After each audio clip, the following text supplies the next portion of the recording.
में हमें अकाउंटेंसी में क्या क्या पढ़ने को मिलेगा, सबसे पहले हमें उसका ओवरव्यू पता होना चाहिए। ठीक है, 11th क्लास अकाउंटेंसी में आपने कौन से बिजनेस की अकाउंटिंग पढ़ी है? हमने सोल प्रोप्राइटर बिजनेस की अकाउंटिंग पढ़ी है। ठीक है, एक सोल प्रोप्राइटर की अकाउंटिंग कैसे होगी? आपने पीएनएल अकाउंट बनाया, आपने बैलेंस शीट बनाई, आपने डेप्रिसिएशन का चैप्टर पढ़ा, आपने बैंक रिकंसिलिएशंस करी, आपने बहुत सारी चीजें करी, राइट। अब 12th क्लास में एक सोल प्रोप्राइटरशिप की अकाउंटिंग हमें पढ़ने के लिए नहीं मिलेगी। अब हमें 12th क्लास में दूसरे बिजनेस के फॉर्म्स की अकाउंटिंग पढ़ने को मिलेगी, जिसके अंदर हमारे पास 3 बुक्स हैं। ठीक है, ये 2023 के फेसेस है, राइट। अब 2024 की बुक्स आप लोगे टीएस ग्रेवाल की, तो हो सकता है कलर चेंज होंगे। फर्स्ट बुक है आपकी पार्टनरशिप बुक। ठीक है, पार्टनरशिप की बुक में टोटल 7 चैप्टर्स हैं। 7 चैप्टर्स आपके 36 मार्क्स के आएंगे। अब पार्टनरशिप होती क्या है? जब कोई अकेला बिजनेस करता है, अगर कोई अकेला व्यक्ति बिजनेस करता है, तो फिर उसको क्या कहते हैं? Sole proprietorship. अगर 2 या 2 से ज्यादा लोग मिलकर बिजनेस करते हैं, तो उसको क्या कहेंगे फिर? पार्टनरशिप। पार्टनरशिप के अंदर हमें फर्स्ट बुक मिलेगी, जिसके अंदर हमें 7 चैप्टर्स पढ़ने हैं, राइट। चैप्टर से आपको घबराना नहीं है कि ये 7 चैप्टर्स कैसे पढ़ेंगे हम, राइट। 7 चैप्टर्स कहने को 7 है, मेरे अकॉर्डिंगली ये ओनली 4 चैप्टर्स है। आप कहोगे सर कैसे 4 चैप्टर्स कैसे हैं? बताओ सर। एक बात बताओ, 11th क्लास में आप अकाउंट्स पढ़ के आए हो सब।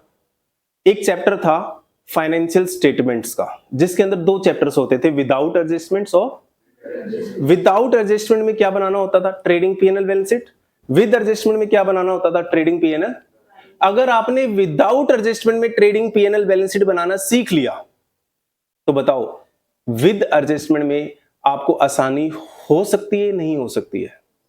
अगर मुझे आता है ट्रेडिंग अकाउंट बनाना, पीएनएल अकाउंट बनाना, बैलेंस शीट बनाना, मुझे पता है बेटा डायरेक्ट एक्सपेंसेस ट्रेडिंग में जाएंगे और इनडायरेक्ट एक्सपेंसेस पीएनएल में जाएंगे। अगर मुझे ये चीज पता है, तो वो चैप्टर करना आसान हो जाएगा, नहीं हो जाएगा?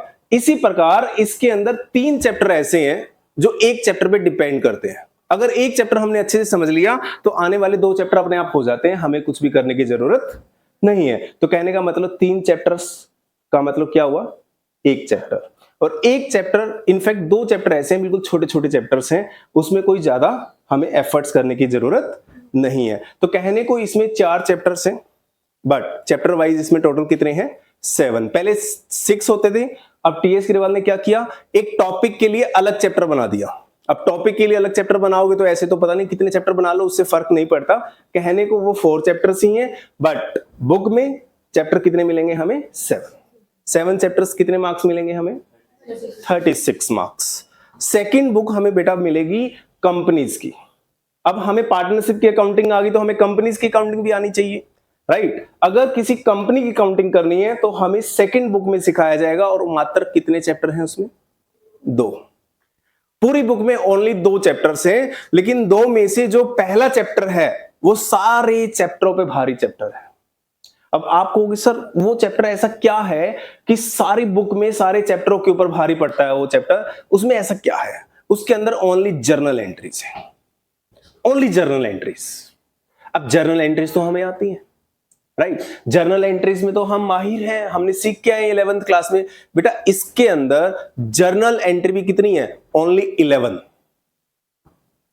वही आएंगी घूम घूम के एंट्रियां, यानी कोई भी क्वेश्चन आए एंट्रियां वही करनी पड़ेंगी। 11 या 14 उससे ऊपर है ही नहीं। और 11th क्लास में तो हम कितनी जर्नल एंट्री करके आए होंगे? बहुत सारी अलग अलग प्रकार की एंट्रियां होती थी। फिक्स सेट खरीदो तो कुछ होगी, एक्सपेंसेस की कुछ होगी, इनकम की कुछ होगी, अलग अलग होती थी, लोन की कुछ होगी, पेमेंट की कुछ होगी, रिसिप्ट की कुछ होगी। तो बहुत सारी जर्नल एंट्री करके आए थे। इसके अंदर जर्नल एंट्री फिक्स है। फिर भी ये चैप्टर टफ चैप्टरों में से आता है।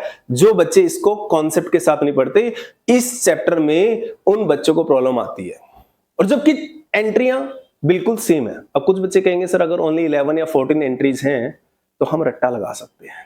हम रट्टा लगाने के अंदर एक्सपर्ट हैं, तो 14 एंट्रियां दो, आप रट्टा मार देंगे।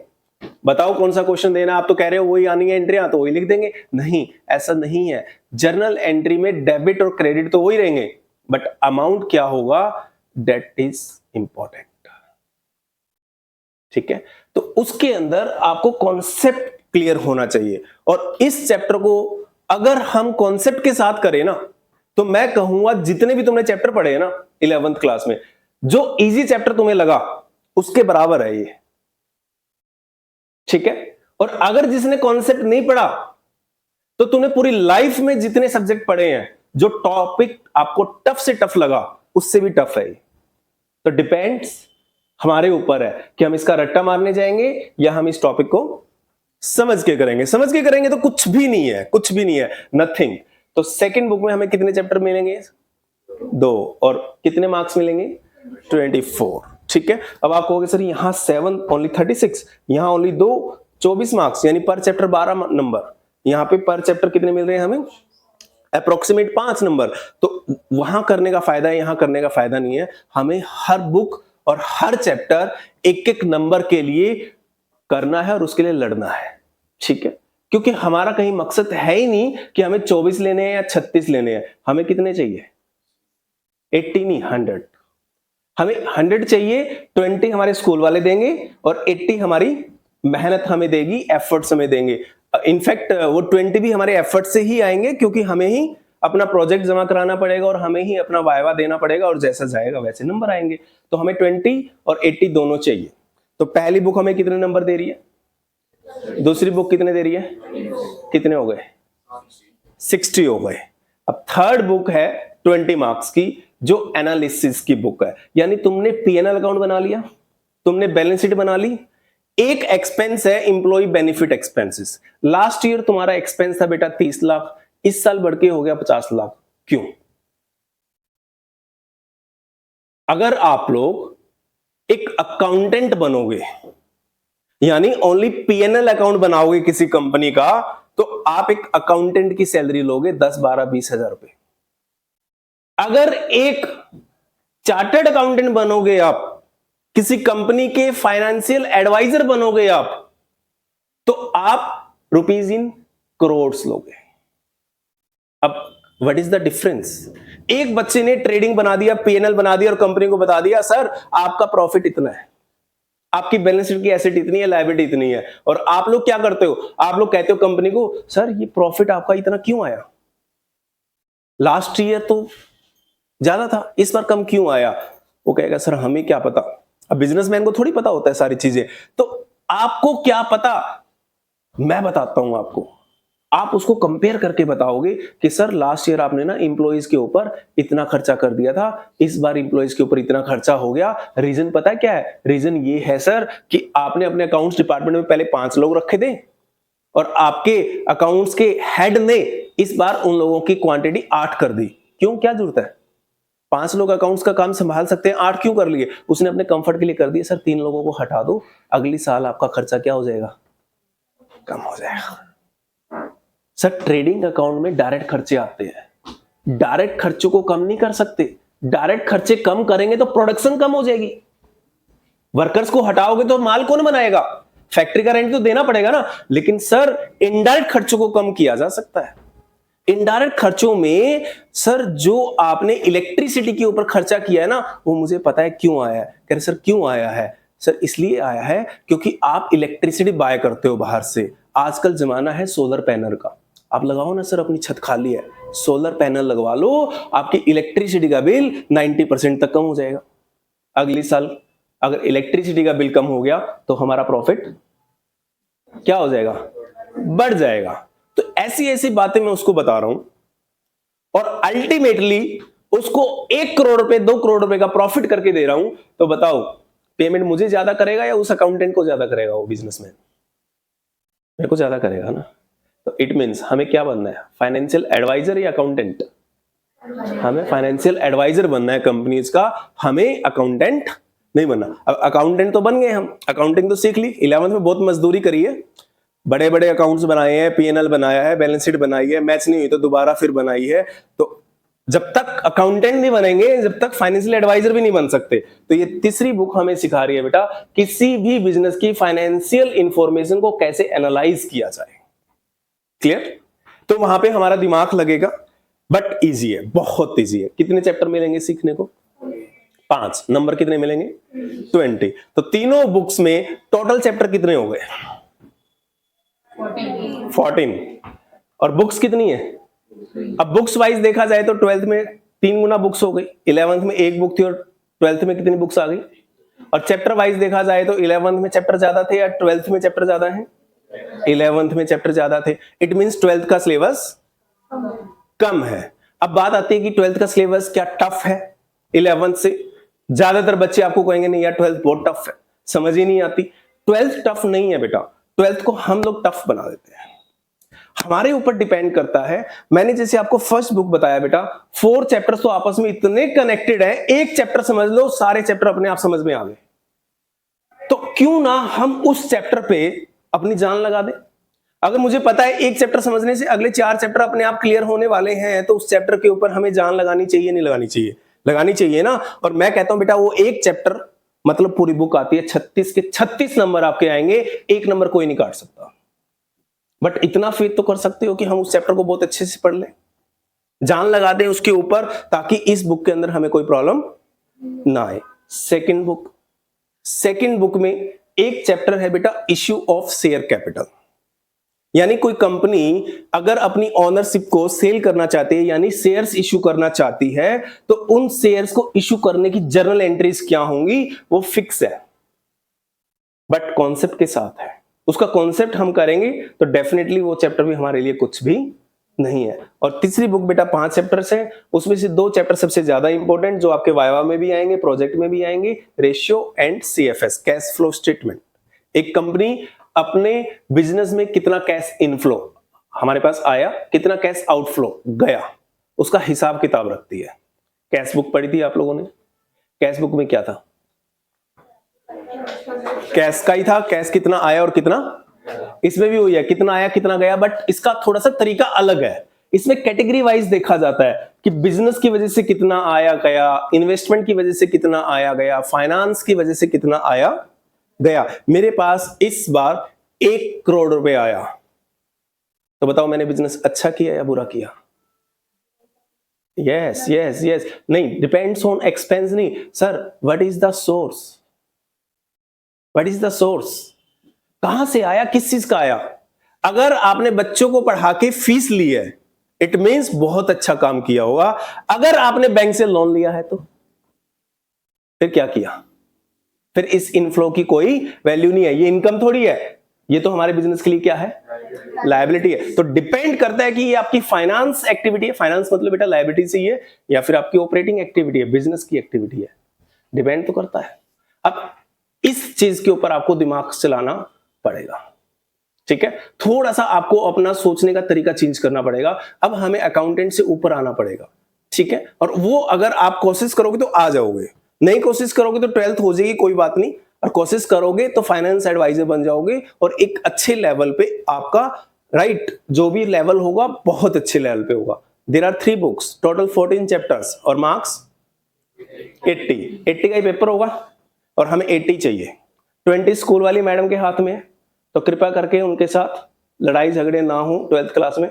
अगर 11th क्लास में कुछ हो गया है तो उनको 12th के स्टार्टिंग में निपटा लिया जाए, ताकि 12th क्लास में सितंबर आते आते सब कुछ ठीक ठाक हो, क्योंकि मार्क्स उन्होंने दिलवाने हैं, राइट। तो बेटा ये टोटल 80 नंबर की 3 बुक्स 14 चैप्टर हमें पढ़ने हैं, जिसके अंदर हमें क्या क्या मिलेगा पढ़ने के लिए हम देख लेते हैं। फर्स्ट बुक पार्टनरशिप बुक जो कितने नंबर की थी? 36। Second book companies accounting 24। Third book is analysis 20, total 80। First book में मैंने कितने चैप्टर बताए थे? कितने हैं? 7। फर्स्ट चैप्टर क्या पढ़ने को मिलेगा हमें? इंट्रोडक्शन ऑफ पार्टनरशिप अकाउंटिंग, यानी पार्टनरशिप अकाउंटिंग में क्या क्या चीजें होती हैं। अब देखो पार्टनर्स पैसा लगाएंगे तो बेटा उनको इंटरेस्ट देना पड़ेगा ना, तो इसमें एक टॉपिक है इंटरेस्ट ऑन कैपिटल। अगर कोई पार्टनर बिजनेस से पैसा घर के लिए यूज करने के लिए ले गया, आप 3 पार्टनर हो ए बी सी, बी कहता है यार मेरे को ना मेरे घर पे मैरिज है 5 लाख रुपए चाहिए, तो फ्री में दे दोगे बिजनेस के? आप कहोगे बिजनेस का पैसा यूज करना है तो बिजनेस क्या मांगेगा आपसे? इंटरेस्ट ऑन ड्रॉइंग्स, ठीक है। अगर एक बिजनेस 5 लाख रुपए कमाता है तो किसका है वो प्रॉफिट? ए बी सी तीनों का या किसी एक का? तो तीनों में बांटना पड़ेगा पक्का। प्रॉफिट एक को मिलेगा या तीनों को मिलेगा? और डिस्कस करेंगे तीनों को क्यों मिलेगा, ठीक है। सैलरी किसको मिलेगी? पार्टनर को नहीं मिल सकती क्या? 3 पार्टनर है बेटा, 3 में से एक पार्टनर वर्किंग पार्टनर है। कौन सा पार्टनर है? वो काम करता है, फैक्ट्री आता है डेली, और 2 सोते रहते हैं, स्लीपिंग पार्टनर है। पैसा लगा दिया, मस्त है। तो बताओ सैलरी मिलनी चाहिए नहीं मिलनी चाहिए? उसको सैलरी मिलनी चाहिए। इंटरेस्ट ऑन कैपिटल किसको मिलेगा? जिसने जो काम करता है और पैसा लगाया है उसको इंटरेस्ट ऑन कैपिटल नहीं देना चाहिए। ए बी सी 3 पार्टनर है, बी ने पैसा भी लगाया, काम भी करता है, तो हम उसको ये कहेंगे कि आप काम करते हो, सैलरी ले लो, इंटरेस्ट ऑन कैपिटल नहीं देंगे। इंटरेस्ट ऑन कैपिटल क्यों दिया जाता है? स्लीपिंग है वो इसलिए, या उसकी कैपिटल है इसलिए? तो बेटा वर्किंग की भी कैपिटल है तो उसको देना पड़ेगा हमें। तो इंटरेस्ट ऑन कैपिटल कैसे देना है, क्यों देना है, वो टॉपिक आएगा तो डिस्कस करेंगे। तो मतलब ये छोटे छोटे टॉपिक्स हैं बेटा जो इस चैप्टर के अंदर हमें पढ़ने हैं, ठीक है। सेकेंड चैप्टर क्या है? गुडविल। किसी भी बिजनेस की गुडविल बड़ी मैटर करती है। गुडविल का मतलब क्या है, गुडविल को कैसे वैल्यू किया जाए, वो हमें ये चैप्टर सिखाएगा। तीसरा चैप्टर क्या है? PSR। क्या हो सकता है मतलब PSR? Profit sharing ratio.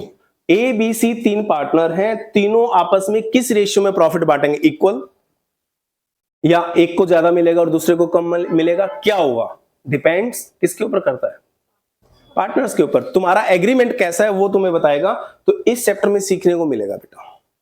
अच्छा एक बात बताओ, हमारी बिजनेस में ना 2 पार्टनर है, ए और बी, ठीक है। अब हम चाह रहे हैं कोई सी भी आ जाए हमारे बिजनेस के अंदर, तो बताओ बिना प्रॉफिट आ सकता है कोई पार्टनर? प्रॉफिट मांगेगा नहीं मांगेगा? क्या कोई पार्टनर, अपना दिमाग लगाना, आज का कोई क्लास ना टॉपिक सीखने के लिए नहीं है, एक ओवरव्यू ले रहे हैं हम। जब सीखेंगे तो डिटेल में सीखेंगे फिर चैप्टर वाइज, ठीक है, टॉपिक वाइज। बताओ कोई भी पार्टनर बिना प्रॉफिट आएगा? चलो नहीं आएगा, क्या आ सकता है? क्या आप किसी पर्सन को अपने बिजनेस में पार्टनर बना सकते हो कि भाई आप पार्टनर हो, प्रॉफिट नहीं मिलेगा? हाँ जी, नहीं, टोटली नो। कोई भी partner without share in profit partner नहीं हो सकता। कुछ और दो ना दो, बट प्रॉफिट तो आपको देना, चाहे आप 1% दे दो, वो आपकी मर्जी। प्रॉफिट आपकी मर्जी कितना देना है। विदाउट प्रॉफिट कोई भी पार्टनर नहीं हो सकता, ठीक है, क्लियर। और कौन सा है चैप्टर फिर? एडमिशन। मतलब हमारे बिजनेस के अंदर पार्टनर आना या जाना? आना। उसके बाद क्या है? रिटायरमेंट मतलब डेथ, मतलब मर जाना, मतलब जाना ही, मर के जाना और जाना, बात तो एक ही है। रिटायरमेंट में अपनी मर्जी से जाता है और डेथ में भगवान की मर्जी से जाता है। अल्टीमेटली हमारे ऑफिस से तो जाता ही है। तो इन चैप्टरों को ना अब अलग कर दिया गया, रिटायरमेंट ऑफ ए पार्टनर और death of A partner, but topic तो एक ही है। अपने आप जाए या धक्का मार के निकाले, जा तो रही है, ठीक है। अपने आप जाएगा तो खुद हिसाब करवा के लेके जाएगा, और भगवान की मर्जी से जाएगा तो उसका रिश्तेदार लेके जाएगा उसका हिसाब किताब, वो तो आएगा नहीं लेने, ठीक है। हाँ आ सकता है, धोखेबाजी करोगे तो रात को आ सकता है हाँ, जो बिलीव करते हैं आ जाता है कई बार, तो उस चीज का ध्यान रहे। कोई मर भी जाए तो उसके रिलेटिव को उसका हिसाब किताब कर देना चाहिए। तो हिसाब किताब बराबर है बेटा, कोई धोखेबाजी नहीं है। इसलिए हमें सिखाया भी गया है कि डेथ हो या रिटायरमेंट हो, दोनों को बराबर का देना है, मतलब दोनों को जो उसका हिस्सा बनता है हमें देना है। और लास्ट में क्या है? डिसोल्यूशन, मतलब फर्म को लिक्विडेट कर देना, फर्म को खत्म कर देना। अब अगर हम अपनी पार्टनरशिप फर्म को खत्म करेंगे तो जितनी एसेट होंगी उनका क्या करेंगे? बेच देंगे। जितनी लायबिलिटी होंगी उनका पे ऑफ कर देंगे, और फिर अगर कुछ बचा तो आपस में बांट लेंगे। पहले आपस में बांट लेंगे या पहले बार की लायबिलिटी पे करेंगे? पहले बार की लायबिलिटी पे करेंगे और कुछ बचेगा तो आपस में बांट लेंगे, ठीक है। तो ये पार्टनरशिप में टोटल 7 चैप्टर्स हैं बेटा, जो हमें कितने नंबर देके जाएंगे? 36। इसमें से जो ये वाले चैप्टर्स है ना, ये वाले, ये आपस में कनेक्टेड है। ये एक ही चैप्टर मान के चलो, आप आपस में कनेक्टेड है चारों चैप्टर्स। ये जो गुडविल है ये छोटा सा टॉपिक है 3 से 4 क्लासेस का, जो हम स्टार्ट भी करेंगे। फर्स्ट चैप्टर है, इसमें बहुत सारी टॉपिक है, छोटे छोटे। इंटरेस्ट ऑन कैपिटल कैसे देना है, इंटरेस्ट ऑन ड्रॉइंग कैसे चार्ज करना है, कमीशन कैसे देना है, प्रॉफिट को कैसे बांटना है, कोई गलती हो गई तो उसको ठीक कैसे करना है, वो सारे टॉपिक्स इसके अंदर हैं। उसके बाद एडमिशन, रिटायरमेंट, डेथ और लास्ट में जाके क्या आ जाता है, फिर फर्म को बंद कर देना। वो इंडिपेंडेंट चैप्टर अलग से हो सकता है। ठीक है, क्लियर हो गए 7 के 7 चैप्टर हमें फर्स्ट बुक में। सेकंड में हमें 2 चैप्टर पढ़ने हैं बेटा, इश्यू ऑफ शेयर कैपिटल और इश्यू ऑफ डिबेंचर्स। ठीक है, अगर मैं पब्लिक को शेयर्स इश्यू करता हूं अपनी कंपनी में, तो इट मींस उन लोगों को मैं अपने बिजनेस का ओनर बना रहा हूं। शेयर होल्डर्स बिजनेस के क्या माने जाते हैं, ओनर्स। अगर मैं कंपनी के डिबेंचर इश्यू करता हूं, तो डिबेंचर एक डेट है बेटा, क्या है, डेट है, लोन है। अगर मैं डिबेंचर इश्यू करता हूं तो वो डिबेंचर होल्डर्स हैं, उनको इंटरेस्ट मिलेगा, मेरी कंपनी में उनका प्रॉफिट में कोई लेना देना नहीं होगा। तो दोनों में फर्क है। ये चैप्टर इस चैप्टर का बच्चा है एक तरह से, मतलब ये चैप्टर अपने आप समझ में आ जाता है अगर इश्यू ऑफ शेयर कैपिटल समझ लिया जाए। और इश्यू ऑफ शेयर कैपिटल वैसे देखा जाए तो बहुत बड़ा चैप्टर है, बट कॉन्सेप्ट वाइज देखा जाए तो बहुत छोटा चैप्टर है। तो हमें किस पे फोकस करना पड़ेगा, कॉन्सेप्ट के ऊपर। एक बार कॉन्सेप्ट समझ में आ गया तो चैप्टर अपने आप हो जाएगा, हमें एफर्ट्स करने की जरूरत नहीं है। तीसरी बुक एनालिसिस, कितने चैप्टर है, 5। फर्स्ट चैप्टर किसका है बेटा, फाइनेंशियल स्टेटमेंट्स। बड़ा आसान चैप्टर है, जो 11th क्लास में थ्योरी पढ़ के आए थे ना, वही है। इंटरनल यूजर्स क्या होते हैं, एक्सटर्नल यूजर्स क्या होते हैं, ऑब्जेक्टिव्स क्या होते हैं, पढ़ के आए थे फर्स्ट चैप्टर में। सारा चैप्टर वही है। सेकंड क्या है, फाइनेंशियल, एफएस मतलब फाइनेंशियल स्टेटमेंट। इसमें थोड़ा डिफरेंट आएगा, बट बैलेंस शीट वगैरह हमें पढ़ने के लिए मिलेंगी, वो कर लेंगे। थ्योरी चैप्टर है बेटा पहले दोनों चैप्टर्स। ठीक है, पहले दोनों चैप्टर में कोई प्रैक्टिकल नहीं। तीनों की 3 बुक्स के अंदर यही 2 चैप्टर हैं जो थ्योरी है, 4 से 5 नंबर का आता है जिसमें पेपर्स। ठीक है, और थर्ड चैप्टर कौन सा है बेटा, कंपैरेटिव। कंपैरेटिव और कॉमन साइज। कंपैरेटिव मतलब 2 साल की फिगर्स को आपस में क्या करना, कॉमन साइज का मतलब 1 साल की फिगर्स को। अब क्या करना है, कैसे करना है, वो तो जब चैप्टर आएगा तब करेंगे। ठीक है, और सेकंड लास्ट क्या है, रेशियो। रेशियो मतलब परसेंटेज वगैरह, आपका नेट प्रॉफिट सेल का कितने % है। अच्छा एक बात बताओ, ग्रॉस प्रॉफिट सेल का जितना ज्यादा होगा उतना अच्छा है, जितना कम होगा उतना अच्छा। ग्रॉस प्रॉफिट ज्यादा अच्छा है या कम अच्छा, ग्रॉस प्रॉफिट ज्यादा होना चाहिए कम होना चाहिए, नहीं पता। ग्रॉस प्रॉफिट हमारे बिजनेस का कम आए या ज्यादा आए, तुम क्या चाहोगे, ज्यादा आए या कम आए, ज्यादा आए। क्यों, ग्रॉस प्रॉफिट जितना ज्यादा होगा नेट प्रॉफिट भी। ये तो सोचने का बड़ा आसान तरीका है। अब मैं बताता हूं क्यों ज्यादा आना चाहिए।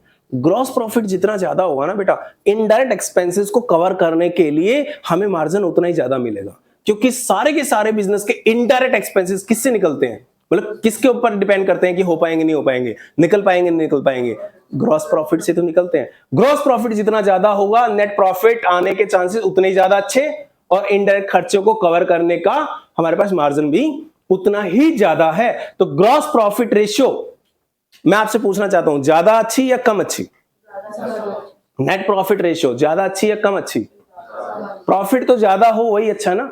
तो इसके अंदर बेटा देखा जाएगा रेशियोज के अंदर ग्रॉस प्रॉफिट रेशियो कितनी है, करंट एसेट रेशियो कितनी है, बाकी रेशियोज कितनी है। ठीक है, लास्ट क्या है, CFS। 6 नंबर का क्वेश्चन आएगा बेटा, टोटल 8 नंबर का चैप्टर है, जिसमें से एक नंबर के 2 क्वेश्चन आते हैं। इसके अंदर एक स्टेटमेंट बनेगी जिसके अंदर बस हमें इतना लिखना है, इनफ्लो कहां से आया और आउटफ्लो कहां गया। There are 3 category, operating, investing, financing. Operating मतलब बिजनेस की वजह से आया क्या, इन्वेस्टिंग फिक्स एसेट्स की वजह से आया क्या, और लास्ट फाइनेंसिंग लोन वगैरह की वजह से आया या गया क्या। There are 3 categories, but detail में हम जब चैप्टर आएगा तब पढ़ेंगे। क्लियर है, तो हमें 12th क्लास में क्या पढ़ना है आप लोगों को क्लियर है क्या, थर्ड बुक में हमें कितनी बुक्स पढ़नी है, 12th क्लास में हमें कितनी बुक्स पढ़नी है, 3। कितने नंबर्स की हैं,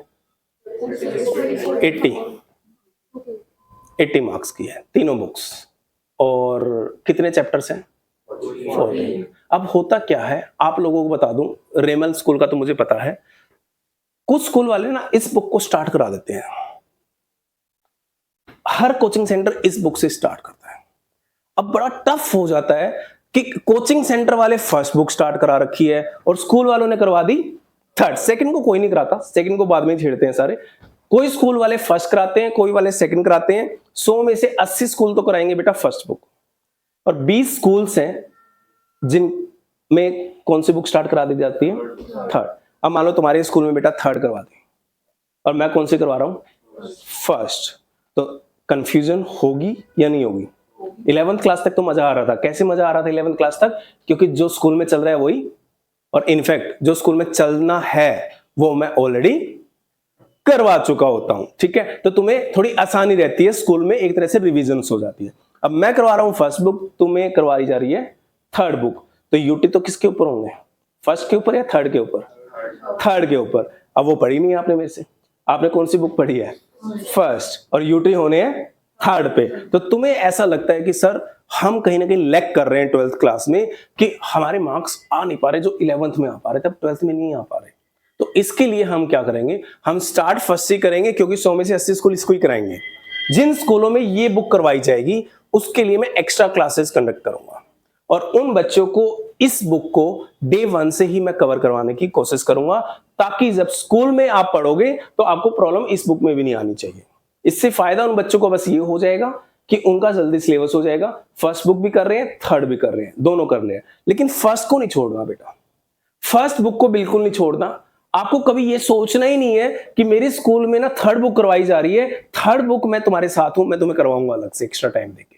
ठीक है, तुम्हें स्कूल में मार्क्स कम नहीं देखने पड़ेंगे। ठीक है, this is my promise with you. But first book के ऊपर अपनी कंसंट्रेशन बना के रखनी है, फर्स्ट बुक को हमें अच्छे से करना है, क्योंकि मैं एक ही बार कहता हूं एक चीज, 36 नंबर जिसने ले लिए फर्स्ट बुक में उसने 80 ले लिए। जिसने अपने 36 मार्क्स को पक्का कर लिया इन फर्स्ट बुक, उसने अकाउंट्स के 80 नंबर पक्के कर लिए। 100 नंबर आने से तुम्हारे कोई नहीं रोक सकता। ठीक है, ये फर्स्ट क्लास है, फर्स्ट वर्डिंग मैं आपके लिए बता रहा हूं। ठीक है, तो आप ये चैप्टर है बेटा हमारा कौन सा? फर्स्ट या second? Second chapter, goodwill. Goodwill की नेचर क्या है और गुडविल को कैसे वैल्यू करना है। नेचर मतलब बेटा गुडविल एक क्या है? एसेट या लायबिलिटी? एसेट। कौन सी एसेट है? इंटेंजिबल। ये इसकी एक नेचर है, गुडविल की नेचर है, ये एक इंटेंजिबल क्या है? एसेट है। थोड़ी गर्मी सी नहीं हो गई? हल्का सा गेट खोल दो, क्या कहते हैं जसकिरत, हल्का गेट खोल दो। एसी चलाना तो ठीक नहीं है, अभी बीमार हो जाएंगे, हल्का गेट खोल दो। वैल्यूएशन। वैल्यूएशन मतलब अगर मुझे किसी बिजनेस की गुडविल निकालनी है कितने रुपए की है, तो कैसे निकालूंगा? देयर आर 5 फॉर्मूलाज, 5 फॉर्मूले हैं जिसको यूज करके हम किसी भी बिजनेस की गुडविल को निकाल सकते हैं। वो एक बेसिक फॉर्मूले है बेटा, आप ये मत समझना ये 5 फॉर्मूले पढ़ के हम वैल्यूअर बन जाएंगे। हम वैल्यूअर नहीं बनेंगे। सर्टिफाइड वैल्यूअर बनने के लिए हमें अलग से कोर्स करना पड़ता है, उसकी टेक्निक्स बहुत डिटेल में होती हैं। अभी हमने only questions point of view से करना है। ये नाम सुना है आप लोगों ने? कौन है ये? गोपाल जी। किस चीज का बिजनेस है इनका? छोले भटूरे का, राइट। इनका नाम बड़ा है। क्यों है इनका नाम बड़ा? क्योंकि इनकी गुडविल है। गुडविल है या नाम बड़ा है, बात तो एक ही है। रेपुटेशन और गुडविल में क्या फर्क होता है, राइट? इनकी रेपुटेशन बहुत ज्यादा है, इनकी गुडविल बहुत ज्यादा है, इनका नाम बहुत ज्यादा है। इस चक्कर में हम इनके छोले भटूरे पागलों की तरह खाते हैं, ऐसे ऐसे ऐसे ऐसे ऐसे, जो मर्जी खाए। ठीक है, बनाते वक्त क्या है क्या नहीं है नोबडी नोज, बट खाए जा रहे हैं खाए जा रहे हैं खाए जा रहे हैं, राइट? तो गलत वर्डिंग यूज नहीं करनी चाहिए। But there is a name, it means हम पैसे भी देंगे और हम खाएंगे भी। कैसा है इससे मतलब नहीं है, सामने वाला कह रहा है कि इसका नाम है तो खा लो, अच्छा ही होगा। और अच्छा लगे या ना लगे, अच्छा ही कहते हैं, क्योंकि देयर इज ए नेम। तो बेटा इस बिजनेस की गुडविल, ठीक है। ये कौन है? बिट्टू टिक्की वाला। किस लिए फेमस है? टिक्की के लिए। तो हालांकि मैं ये नहीं कह रहा कि टेस्ट नहीं होता, ये नहीं कह रहा कि अच्छी क्वालिटी नहीं होती। If there is a quality तभी तो गुडविल है, ऐसे तो नाम नहीं बनता। अगर क्वालिटी है तो गुडविल है, अगर क्वालिटी नहीं दी होती तो गुडविल कैसे होती? ठीक है, तो इस बिजनेस की भी गुडविल है। ये क्या है? व्हाट्सएप। कितने लोगों के मोबाइल में, आप सबके मोबाइल में व्हाट्सएप है या नहीं है? व्हाट्सएप है सबके मोबाइल में और आप यूज भी करते हो। तो व्हाट्सएप की एक छोटी सी स्टोरी सुनाता हूं, ठीक है। This is a hypothetical, right, कहीं कहीं सच्चाई है, कहीं कहीं झूठ है, बट मैं कभी डीप में नहीं गया, but there is a truth. WhatsApp को जिस पर्सन ने बनाया था, उस पर्सन ने उन्हीं लोगों के साथ अपनी एजुकेशन को कंप्लीट किया था जिन लोगों ने फेसबुक को बनाया था। फेसबुक को जिन लोगों ने बनाया था वो 3 फ्रेंड्स थे, बहुत अच्छे लेवल पे चल गया था। अगर आपको याद हो ना, सबसे पहले फेसबुक आया था 2007-8 तक आ चुका था, इससे पहले ही आ चुका था, 7-8 से मैं जानता हूं, उससे पहले ही आ गया था, क्योंकि 8 में मैंने स्टार्ट किया था फेसबुक यूज करना। तो फेसबुक जब बहुत अच्छे लेवल पे चल गया बेटा, तो ये उनके पास जॉब मांगने के लिए जाते हैं कि हमें क्या चाहिए? जॉब चाहिए। और इनको ये कह के निकाल दिया जाता है, आप कैपेबल नहीं हैं हमारे कंपनी में जॉब करने में। तो ये अपना खुद का एक सॉफ्टवेयर बना देते हैं जिसका नाम रखा जाता है व्हाट्सएप। और एक टाइम आता है, मे बी आज का टाइम हम कह सकते हैं कि इस सॉफ्टवेयर की वैल्यू फेसबुक के सॉफ्टवेयर से ज्यादा है। आप अपना टाइम स्पेंड देख लो, फेसबुक पे कितने घंटे यूज करते हो और व्हाट्सएप पे कितना टाइम स्पेंड करते हो। कोई बिजनेस फेसबुक पे कितना होता है, व्हाट्सएप पे कितना होता है, यू नो किसकी गुडविल ज्यादा है, ठीक है। और एक दिन आता है जिस दिन फेसबुक व्हाट्सएप को रुपीज इन करोड़, 800-900 करोड़ रुपए देके खरीदता है। यानी फेसबुक व्हाट्सएप को खरीदता है क्योंकि व्हाट्सएप की गुडविल फेसबुक से कहीं ना कहीं मार्केट में ज्यादा हो जाती है, ठीक है। तो there is a goodwill, there is a goodwill, there is a value. क्यों हुई इन लोगों की वैल्यू? मैनी नेम्स, बट मैं 1-2 एग्जांपल ही आपके साथ डिस्कस कर सकता हूं इन लोगों की गुडविल क्यों हुई। अगर आपको बेटा अपने बिजनेस की गुडविल क्रिएट करनी है तो कैसे करोगे, ये भी हमें पढ़ना है। कौन कौन से फैक्टर्स हैं जो हमारे बिजनेस की गुडविल को क्या करेंगे? अफेक्ट करेंगे। अफेक्ट का मतलब डाउन भी कर सकते हैं और अप भी कर सकते हैं, डिपेंड ऑन अस, हम क्या चाहते हैं। कौन कौन से फैक्टर हैं वो आएंगे बेटा, डिस्कस करेंगे हम लोग कौन कौन से फैक्टर हैं, ठीक है। गुडविल क्या है? एक इंटेंजिबल एसेट। इंटेंजिबल एसेट कौन सी होती है? जो दिख भी नहीं सकती और टच भी नहीं कर सकते। The nature of goodwill, inherent goodwill will not be brought in the accounts, यानी हम अपनी बुक्स ऑफ अकाउंट्स में इस गुडविल को कभी भी शो नहीं करते। इनहेरेंट को मैं नाम देना चाहूंगा सेल्फ जनरेटेड गुडविल। कौन सी गुडविल है ये? Self generated goodwill. अगर मैं अपने कोचिंग सेंटर की गुडविल खुद जनरेट कर रहा हूं, अपने खून पसीने से अपनी क्वालिटी देके जनरेट कर रहा हूं, तो इस गुडविल को वैल्यू नहीं किया जा सकता। इसीलिए मैं इस गुडविल को अपनी बुक्स ऑफ अकाउंट्स में एक एसेट के रूप में शो नहीं कर सकता। दूसरी गुडविल कौन सी होती है? परचेज गुडविल, यानी वो गुडविल जो हमने किसी दूसरे से खरीदी है। फ्री में खरीदी होगी या पैसे देके खरीदी होगी? अब पेमेंट करी है, it means there is a proof कि एक एसेट है, तो परचेज गुडविल को बुक्स में शो किया जाता है। यानी ये 2 गुडविल है बेटा, सेल्फ जनरेटेड गुडविल और परचेज गुडविल। अगर हम किसी से खरीदेंगे गुडविल तो बुक्स में दिखाएंगे, और अगर खुद बनाएंगे तो फिर बुक्स में नहीं दिखाएंगे। ये जो गुडविल थी पीछे व्हाट्सएप की गुडविल, फेसबुक के लिए कौन सी गुडविल है? Purchase goodwill. फेसबुक के लिए फेसबुक की गुडविल कौन सी गुडविल है? Inherent goodwill. फेसबुक की जब आप गूगल पे जाना, बैलेंस शीट निकालना बेटा आप जाके, तो फेसबुक की बैलेंस शीट के अंदर एक गुडविल आ रही होगी एसेट साइड में। वो उसकी अपनी गुडविल होगी या खरीदी हुई गुडविल होगी? और डेफिनेटली खरीदी हुई गुडविल होगी बेटा। उसकी गुडविल को बुक्स में दिखाया जा ही नहीं सकता। क्लियर? तो परचेज गुडविल को हम बुक्स में दिखाएंगे और सेल्फ जनरेटेड गुडविल को बुक्स में नहीं दिखाएंगे, ठीक है। Meaning of goodwill, it is the value of A reputation of A firm, यानी हमारे बिजनेस की जो भी रेपुटेशन है उसकी value build over a time. एक दिन में हो जाती है या टाइम लगता है? इसलिए लिखा build over a time with respect to the expected profits over and above the. अच्छा एक बात बताओ, बिट्टू समोसे वाला लगा लो आप, छोले भटूरे वाला लगा लो आप गोपाल जी, या बिट्टू टिक्की वाला लगा लो आप, या फिर व्हाट्सएप लगा लो आप, ये जितने भी हैं जिनका नाम है वो दूसरों से ज्यादा प्रॉफिट कमाते हैं कम कमाते हैं? कैसे कमाते हैं ज्यादा? उनके पास कस्टमर ज्यादा आते हैं। एक इधर दुकान है, एक इधर दुकान है, दोनों छोले भटूरे की हैं, इधर गोपाल जी बैठे हैं और उसके अपोजिट में कोई नया नाम है, ठीक है, वो नए नाम वाला क्वालिटी ज्यादा दे रहा है, बट कस्टमर कहां जाएगा? गोपाल जी के पास। वो क्वालिटी ज्यादा दे रहा है फिर भी कहां जाएगा? इट मींस गोपाल जी छोले भटूरे उस दूसरे छोले भटूरे से नॉर्मल प्रॉफिट से ज्यादा प्रॉफिट्स कमाएंगे। अगर वो महीने में 1 लाख कमा रहा है तो गोपाल जी 5 लाख रुपए कमाएंगे एक महीने में। तो 4 लाख रुपए जो एक्स्ट्रा प्रॉफिट कमाए जा रहे हैं वो किसकी वजह से कमाए जा रहे हैं? जो नॉर्मल प्रॉफिट कमाते हैं ना हम बेटा, वो कैपिटल की वजह से कमाते हैं। अगर आप किसी बिजनेस में पैसा इन्वेस्ट करोगे तो बताओ प्रॉफिट कमाओगे नहीं कमाओगे? कुछ तो कमाओगे, ठीक है। डफर होंगे तो लॉस भी कर सकते हैं, ऐसा नहीं है, बट लॉस भी अच्छा होता है अगर हमें सीखने को मिलता है। तो अगर हम लॉस से कुछ सीख सकते हैं तो नेक्स्ट ईयर प्रॉफिट जनरेट कर सकते हैं, ठीक है। तो मैं कहना चाहता हूं कोई बिजनेस अगर एक्स्ट्रा प्रॉफिट कमा रहा है कैपिटल की वजह से या गुडविल की वजह से?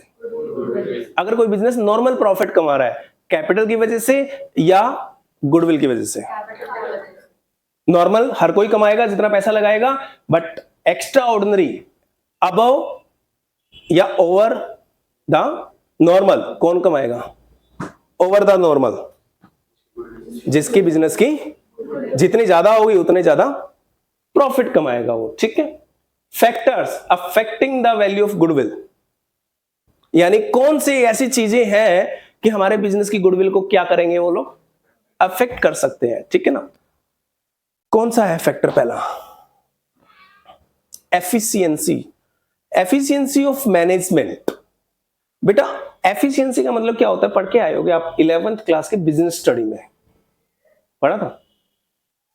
हाँ होगा बट याद नहीं है ना। एफिशिएंसी एक वर्ड था, क्या होता है एफिशिएंसी? रिसोर्सेज का यूज अच्छी तरीके से करना। यस। अच्छा एक बात बताओ, मैं आप लोगों के साथ अभी बेटा देखो, आप ना स्टार्टिंग की 10 क्लासेस में ये मत देखना कि हमारा आउटपुट क्या आ रहा है, क्योंकि कोई भी चीज स्टार्ट करते हैं ना हम लोग तो हमें टाइम पहले ज्यादा देना पड़ता है समझने के ऊपर। एक बार कॉन्सेप्ट अच्छे से समझ में आ गया तो देन प्रैक्टिकल क्वेश्चंस में आपको कभी कोई दिक्कत नहीं होगी। अब प्रैक्टिकल क्वेश्चंस में आपकी परफेक्शन 100% हो जाएगी। तो हमें कभी भी स्टार्टिंग में बोर नहीं होना, स्टार्टिंग में कॉन्सेप्ट समझना है, टाइम लगेगा, बट एक बार अगर समझ आता है तो डेफिनेटली फिर हमें प्रैक्टिकल क्वेश्चंस करने में प्रॉब्लम नहीं होगी। एफिशिएंसी का मतलब क्या होता है? आज हमारी 2 घंटे की क्लास है, ठीक है, अगर ये काम मैं आधे घंटे में कर लूं जो 2 घंटे में करवा रहा हूं, तो एफिशिएंसी कौन सी क्लास की ज्यादा होगी बेटा? आधे घंटे वाले की या 2 घंटे वाले की? 2 घंटे वाले की नहीं, जो 2 घंटे में काम करवा रहा हूं वही मैं आधे घंटे में पूरा करवाता हूं। मतलब मैं ये नहीं कह रहा कि उसकी स्पीड ज्यादा करके करवा दिया जाएगा या शॉर्टकट में करवा दिया जाएगा, वही सारा काम आधे घंटे में करवा दिया जाए तो किसकी होगी? आधे घंटे वाले की।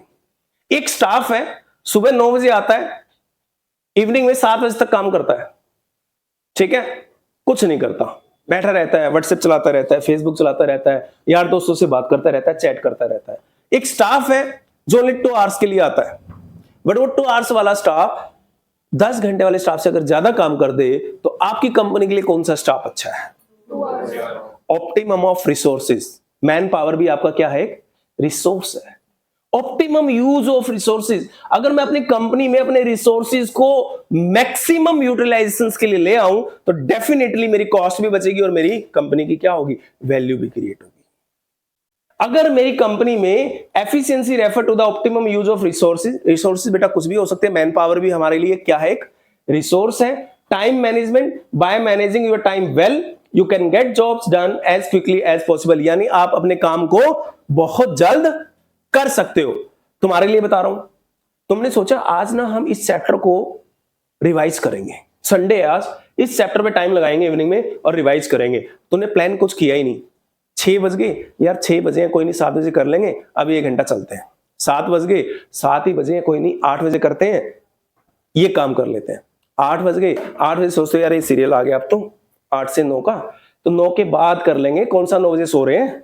9 बज गए। अब 9 बज गए तो डिनर भी तो करना है, आधा घंटा पहले डिनर कर लेते हैं, उसके बाद कर लेंगे। इतनी जल्दी क्या है सोने की? 10 बज गए। अब 10 आपका सेहत आपको अलाउ नहीं करी, उबासियां आने लगी, तो फिर क्या लगेगा? पढ़ लें या सो जाएं? सो जाएं तो पूरा दिन गया। टाइम मैनेजमेंट, आपको टाइम मैनेजमेंट करना ही नहीं आता।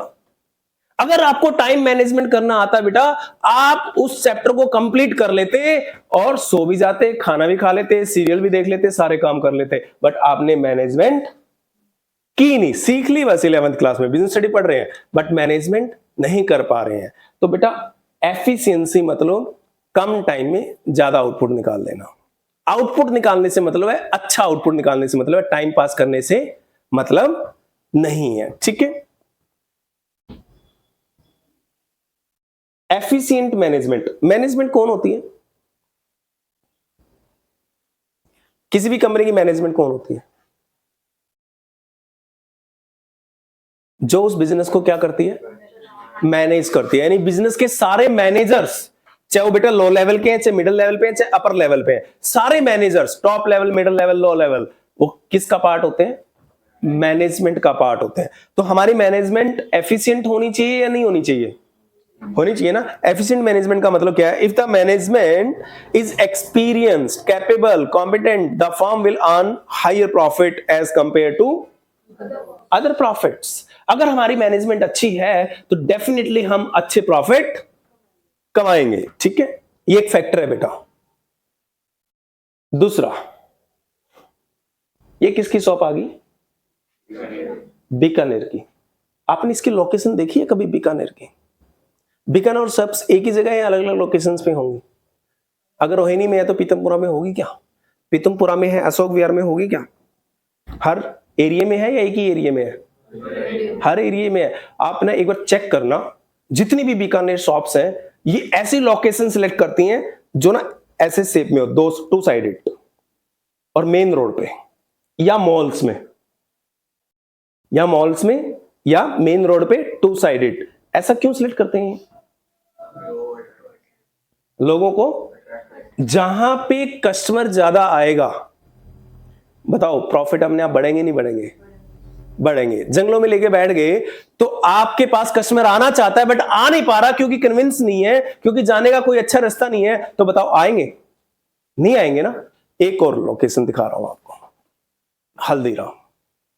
इनकी लोकेशन भी इतनी बढ़िया मिलती है, या मॉल्स में मिलेगी या लोकेशन होगी तो ऐसी मार्केट में होगी जहां पे कस्टमर्स बहुत ज्यादा आते हैं घूमने फिरने के लिए। गलियों में लेके नहीं बैठते ये हल्दीराम वाले। कभी भी दिखा दो सेक्टर 3 में कहीं गलियों में है हल्दीराम? कहीं नहीं मिलेगा, करेंगे नहीं ये लोग। एक और लोकेशन दिखाता हूं आपको, ये क्या है? Malik book depot. किसकी दुकान होगी ये? स्टेशनरी की। आप लोगों से पूछना चाहता हूं, अगर आपको स्टेशनरी की शॉप खोलनी है तो कहां खोलोगे? हॉस्पिटल के बाहर खोलोगे या स्कूल के बाहर? और हॉस्पिटल के बाहर खोल दी तो इट मींस प्रॉफिट में लोकेशन की इंपॉर्टेंस है या नहीं है? किसी भी बिजनेस की गुडविल में लोकेशन मैटर करती है नहीं करती है? करती है। एक और लोकेशन दिखा रहा हूं, ये क्या है? अमन मेडिकोस। कहां है ये? जयपुर गोल्डन हॉस्पिटल के सामने। तुम्हारे स्कूल के बाहर क्यों नहीं खोली इसने? बेवकूफ था ये। तुम्हारे स्कूल के बाहर खोलते तो कभी कभी तुम भी ले लेते। तुम क्या ले लेते? कभी कभी बुखार होता तो एक डोलो खरीद लेते, इससे ज्यादा क्या। तो इसको कहां खोलनी चाहिए? हॉस्पिटल के बाहर या स्कूल के बाहर? हॉस्पिटल के बाहर। तो इसका मतलब इनको गुडविल का मतलब पता है, इनको पता है कि कस्टमर हमारा कहां से आएगा। स्टेशनरी वाले को पता है कि हमारा कौन है कस्टमर, स्टूडेंट्स, स्कूल के बाहर खोलते हैं। इनको पता है हमारे कस्टमर कौन है, पेशेंट्स, हॉस्पिटल के बाहर खोलते हैं। बीकानेर को, हल्दीराम को पता है हमारे कस्टमर कौन है। ये बीकानेर वाला हॉस्पिटल के बाहर खोलेगा क्या? है? क्यों नहीं खोलेगा यार? हमारे पेशेंट की डेथ हो गई और हम इनसे डब्बा खरीदेंगे? शादी तो होगी नहीं हॉस्पिटल में भाई। जायज बात है, हॉस्पिटल के बाहर पेशेंट बीमार होगा तो बीमार के केस में हम इनसे डब्बे थोड़ी खरीदेंगे। तो डेफिनेटली ये समझदार है, ये हॉस्पिटल के बाहर नहीं आते, ये मॉल्स में जाते हैं। मॉल्स में कौन जाता है? है? मार्केट में कौन जाता है? जब हम खुश होते हैं, जब हम दुखी होते हैं तब थोड़ी जाते हैं। खुश होते हैं तो मार्केट में जाएंगे तो जाते जाते रात को खाना खुना खा के फिर सोचते हैं यार चल ठीक है एक मिठाई का डब्बा ले चलते हैं, खाने के बाद खाना होता है, तो इनकी सेल्स होती है। तो ये सारे एग्जांपल जो मैं आपको दे रहा हूं ना, इसलिए दे रहा हूं, लोकेशन बिजनेस की मैटर करती है किसी भी बिजनेस की गुडविल को जनरेट करने में। अगर आपकी लोकेशन अच्छी नहीं है तो बिजनेस की गुडविल होगी क्या? मैनेजमेंट अच्छी करने से थोड़ी काम चलेगा। मैं जंगलों में जाके पढ़ाना लग जाऊं और कहूं मैनेजमेंट बहुत अच्छी कर रहा हूं, तो जंगलों में आएगा कौन? जंगली जानवरों को थोड़ी पढ़ाना है मेरे को, ठीक है? लोकेशन अच्छी करनी पड़ेगी मैनेजमेंट के साथ साथ। देखो, if the business is located as a favourable place, इसने ये नहीं लिखा कि वही होना चाहिए फेवरेबल प्लेस। अगर स्टेशनरी की शॉप, जिस दिन आपका कस्टमर आपके पास वापस आना स्टार्ट कर दे, इट मींस आपके बिजनेस की गुडविल अच्छी है, आपके बिजनेस की रेपुटेशन अच्छी है। इट मींस आपके बिजनेस की गुडविल अप जाएगी फिर, ठीक है? ये देखना एक बार, रिलायंस इंडस्ट्री में बेटा पैड मतलब profit after tax. Profit after tax ये 12th में आएगा, बिफोर टैक्स क्या होता है, आफ्टर टैक्स क्या होता है, सारी चीजें। प्रॉफिट आफ्टर टैक्स मार्च 2022 में 18,021 करोड़ था। मार्च 2023 में यानी जस्ट एक साल के बाद 21,327 करोड़ रुपए हो गया। हाइपोथेटिकल फिगर है, गूगल से उठाई गई है, बट मुझे एक बात बताना प्लीज, इंक्रीज हुआ प्रॉफिट या नहीं हुआ? प्रॉफिट इंक्रीज हुआ। तो इस ट्रेंड से मैं आपसे पूछना चाहता हूं बेटा, मार्च 2024 में क्या हुआ? इस ट्रेंड के अकॉर्डिंगली तो क्या गारंटी है? There is a guarantee? There is no guarantee, but होना चाहिए। तो पास्ट ईयर की परफॉर्मेंस के बेस पे हम कह सकते हैं हमारा प्रॉफिट अप जाएगा, अगर ट्रेंड क्या है, पिछले सालों का अप है तो। बट उसकी कोई गारंटी नहीं है। कोई आपको कहे कि पिछली परफॉर्मेंस गारंटी है, पिछली परफॉर्मेंस गारंटी कैसे होगी बेटा? लास्ट ईयर मैंने अगर अच्छा पढ़ाया और इस बार मैं अच्छा नहीं पढ़ा रहा तो कैसे आएंगे बच्चे? लास्ट ईयर के मुकाबले इस साल अगर मैं अपने बिजनेस में इंप्रूवमेंट करता हूं तो डेफिनेटली फिर बिजनेस अप जाएगा, राइट? तो ट्रेंड बता रहा है अप जाएगा, बट इस बात की कोई गारंटी नहीं है। पास्ट परफॉर्मेंस, पिछले साल की परफॉर्मेंस अच्छी है तो इस बार भी उससे बेटर होगी, लेकिन उस बात की कोई गारंटी नहीं है। क्या लिखा है बेटा? The firms earning higher profits year after year, एक साल के बाद दूसरे साल आपके प्रॉफिट बेटा बढ़ते जा रहे हैं, तो गुडविल कैसी है आपकी? अच्छी है। Will have better value for goodwill as compare to firms earning lesser profit या incurring losses with similar amount of capital employed. यानी मैंने भी 5 लाख रुपए लगाया, सामने वाले कोचिंग सेंटर ने भी 5 लाख रुपए लगाया, मेरा ग्राफ ऊपर जाता जा रहा है, उसका सेम ग्राफ है, गुडविल किसकी अच्छी है? मेरी गुडविल बढ़ेगी या कम होगी? बढ़ेगी। कोई अगर बिजनेस मेरे बिजनेस को खरीदना चाह रहा है, मतलब आकाश कहता है कि मुझे बालाजी क्लासेस को खरीदना है, मुझे XYZ पर्सन को खरीदना है, तो बताओ किसको खरीदना पसंद करेगा? बालाजी क्लासेस को। क्यों? गुडविल है, ठीक है? ओके, क्या लिखा है? इन कोविड टाइम 2020 और 2021 बेटा ज्यादा खतरनाक थे। 2020 में बड़े लोगों के ऊपर आफत आई थी और 2021 में जवानों के ऊपर आफत आई थी, बच्चों के ऊपर नहीं आई और ना कभी आनी चाहिए, ठीक है ना? तो इन 2 साल में कोविड अपने पीक टाइम पे था। There was a high demand of online classes. बताओ, ऑनलाइन पढ़ते थे ऑफलाइन पढ़ते थे आप लोग? पक्का? क्यों? कोविड, ऑफलाइन क्लासेस अवेलेबल नहीं थी। हर बच्चा ऑनलाइन पढ़ रहा होगा या तुम ही पढ़ रहे थे? हर बच्चा ही ऑनलाइन। दिल्ली वाले ही पढ़ रहे थे या इंडिया के सारे पढ़ रहे होंगे? क्योंकि पूरे इंडिया में लॉकडाउन था, तो डेफिनेटली पूरे इंडिया का सारा बच्चा, और मैं इंडिया क्यों कहूं, पूरे वर्ल्ड का सारा बच्चा क्या पढ़ रहा था? Online classes. उस टाइम पे पढ़ा तो विकास जैन भी रहा था, लेकिन विकास जैन के पास ऑनलाइन सेटअप नहीं था। इसलिए अच्छे टीचर भी उस टाइम पे मार्केट से बाहर हो गए, क्योंकि वो आप तक नहीं पहुंच पाए, क्योंकि उनके पास ऐसा सेटअप ही नहीं था। तो किसके पास ऐसा सेटअप था जिन्होंने अच्छा काम किया? नाम सुना है इसका? ठीक है, इसकी सेहत देख रहे हो आप, मुस्कान देख रहे हो चेहरे पे, ठीक है। इसको हम पर्सनली भी जानते हैं, इनका ऑफिस भी देखा है मैंने, लेकिन वो पुराना टाइम हो गया जब ये भी हमारे जैसा था, लेकिन वो कोविड टाइम, इनके पास इतना बढ़िया वो था सेटअप, और इन्होंने कोविड का बेनिफिट उठाया और क्या दिया इसने? ऑनलाइन क्लासेस का सेटअप बच्चों को दिया। There was a high demand of online classes, but online classes की सप्लाई क्या थी? कम थी। सप्लाई कम थी और डिमांड ज्यादा थी। जब डिमांड किसी प्रोडक्ट की ज्यादा हो और सप्लाई है ही नहीं, तो बताओ गुडविल कैसी होगी? अगर इस मार्केट सिचुएशन, ये भी एक फैक्टर है बेटा। मार्केट सिचुएशन का मतलब उस टाइम पे मार्केट की सिचुएशन कैसी है? कोविड टाइम में मार्केट की सिचुएशन ऑनलाइन क्लासेस की डिमांड ज्यादा थी, और ऑनलाइन क्लासेस जिसके पास थी उसने प्रॉफिट ज्यादा कमाए होंगे, कम कमाए होंगे? प्रॉफिट ज्यादा कमाने का मतलब गुडविल बनी या नहीं बनी? गुडविल बनी। ये है बेटा अब आपका मेथड्स, प्रैक्टिकल। थ्योरी हो गया, मतलब पूरा नहीं हुआ, कुछ कुछ हो गया, एक बेसिक लेवल हमारा क्लियर हो गया। बाकी जब मैं आपको नोट्स दूंगा सेकंड क्लास में तो आपको प्रॉपर थ्योरी नोट्स मिल जाएंगे उसमें। ये है प्रैक्टिकल। There are 5 methods. आपको कहोगे दिख तो 3 ही रहे हैं सर, 2 छुपा रखे हैं क्या? नहीं, छुपा नहीं रखे हैं, 5 ही यहीं। There are 3 categories, but total method कितनी है? 5। 1 2 3 4 और एक बीच में 5। बेटा पहले के 2, तीसरे के 2 और दूसरे वाले का कोई एरो नहीं है। टोटल कितने हो गए?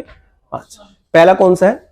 Average profit. एवरेज प्रॉफिट के 2 मेथड है बेटा, एक सिंपल एवरेज, एक वेटेड एवरेज। सिंपल क्या होता है, वेटेड क्या होता है, जब करेंगे तो पढ़ेंगे। दूसरा कौन सा है?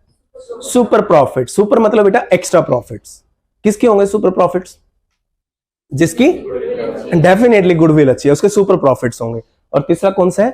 कैपिटलाइजेशन ऑफ प्रॉफिट, यानी प्रॉफिट को कैपिटलाइज कर लिया जाए। तो उसके 2 तरीके हैं, या तो एवरेज प्रॉफिट को कैपिटलाइज कर लो, या किसको कर लो? सुपर प्रॉफिट को कैपिटलाइज कर लो। अब इसमें थोड़ा सा दिखा देता हूं आपको कि कैसे होता है। 2 बिजनेस है, एक ए और एक बी। हम बी हैं और एक ए भी है कोई। इन दोनों ने 5-5 लाख रुपए इन्वेस्ट करे हैं अपने कोचिंग सेंटर पे। मैं कमाता हूं 10 लाख रुपए साल का, वो कमाता है 3 लाख रुपए साल का। किसकी गुडविल है? पक्का मेरी। क्यों? क्योंकि इन्वेस्टमेंट दोनों की क्या है? अगर इन्वेस्टमेंट दोनों की सेम है और लाइन भी दोनों की सेम है, मतलब एजुकेशन ही है, तो मैं ज्यादा क्यों कमा रहा हूं? क्योंकि मेरी क्या होगी? गुडविल होगी। चलो ठीक है, मैं कमा रहा हूं 5 लाख रुपए, ठीक है। सामने कोई इंस्टीट्यूट है वो कमा रहा है 8 लाख रुपए। किसकी गुडविल ज्यादा होगी? नहीं, आप पूछो कि सर इन्वेस्टमेंट बताओ, मैं कितने कमा रहा हूं, दूसरा कौन कितने कमा रहा है? 8 लाख। उसने 10 लाख की इन्वेस्टमेंट करी है, मैंने ओनली 1 लाख रुपए की इन्वेस्टमेंट करी है। मैं 1 लाख की इन्वेस्टमेंट करके कितना कमा रहा हूं, वो 10 लाख की इन्वेस्टमेंट करके कितना कमा रहा है? गुडविल किसकी है? कैसे पता लगा कि हम प्रॉफिट मोटा मोटी सेम कमा रहे हैं, बट हमारी इन्वेस्टमेंट उसकी इन्वेस्टमेंट से बहुत कम है। अगर हमारी इन्वेस्टमेंट कम है और प्रॉफिट सेम है, तब भी हमारी क्या है? गुडविल है। तो बेटा जो ये तीसरा मेथड है ना, ये इन्वेस्टमेंट को कंपेयर करेगा कि ए और बी दोनों प्रॉफिट सेम कमा रहे हैं, बट अगर हमारी इन्वेस्टमेंट कम है तो हमारी गुडविल इसका मतलब ज्यादा है। हम कम इन्वेस्टमेंट पे ज्यादा कमा रहे हैं, वो ज्यादा इन्वेस्टमेंट पे ज्यादा कमा रहा है। हम कम पे ज्यादा कमा रहे हैं, वो ज्यादा पे ज्यादा कमा रहा है, तो हम बेटर है ना। हमने पैसा भी कम लगाया और पैसा उसके बराबर कमा रहे हैं, इट मीन्स हमारी गुडविल है। तो बेटा ये हमारी इन्वेस्टमेंट को कंपेयर करेगा, और ये ऊपर वाले हमारे प्रॉफिट्स को कंपेयर करेगा। अगर हम प्रॉफिट ज्यादा कमा रहे हैं तो ये पहले 3 मेथड्स और लास्ट के 2 मेथड्स, अगर हमारा पैसा इन्वेस्ट कितना कितना हुआ है, ठीक है। अब 1-2 प्रैक्टिकल क्वेश्चंस करना पसंद करोगे आप लोग? इतना बोर हो चुके हैं, ठीक है। तो 1-2 क्वेश्चंस हम करते हैं बेटा। कौन सा मेथड है? Simple average. लिखो अपने कॉपी में बेटा, सिंपल एवरेज प्रॉफिट मेथड। एक क्वेश्चन मैं करवाऊंगा आप लोगों को, एक क्वेश्चन आप लोगों को खुद करके दिखाना पड़ेगा, ठीक है।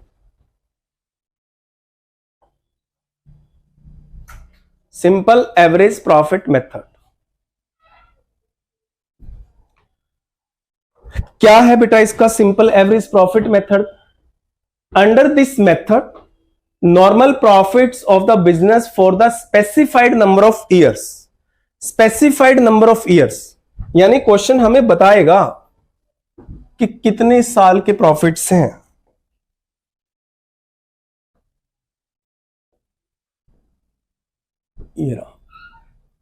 Specified number of years are determined.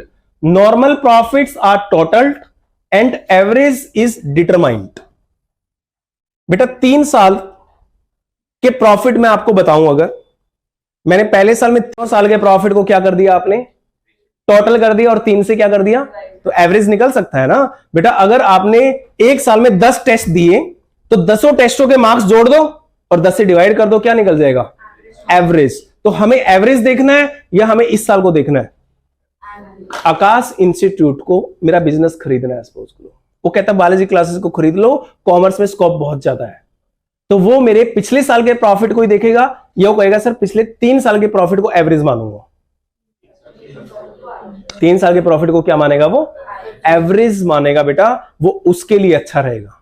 ठीक है, तो हमें क्या कंपेयर करना चाहिए, हमेशा एवरेज कंसीडर करना चाहिए। तो एवरेज प्रॉफिट हम कैलकुलेट करेंगे और गुडविल कैसे निकलेगी, लिखो फॉर्मूला लिखो, value of goodwill is equal to,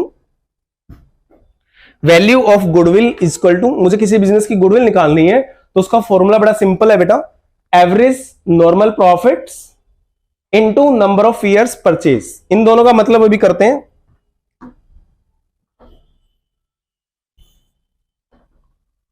number of years purchase, average normal profit,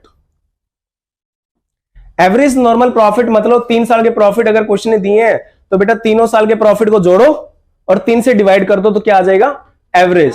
multiply किससे करना है, नंबर ऑफ ईयर्स परचेज। यानी नंबर ऑफ ईयर्स परचेज का मतलब अगर मैं किसी बिजनेस को खरीदता हूं तो उसके गुडविल का बेनिफिट आने वाले कितने सालों तक मुझे मिल सकता है, that is called number of years.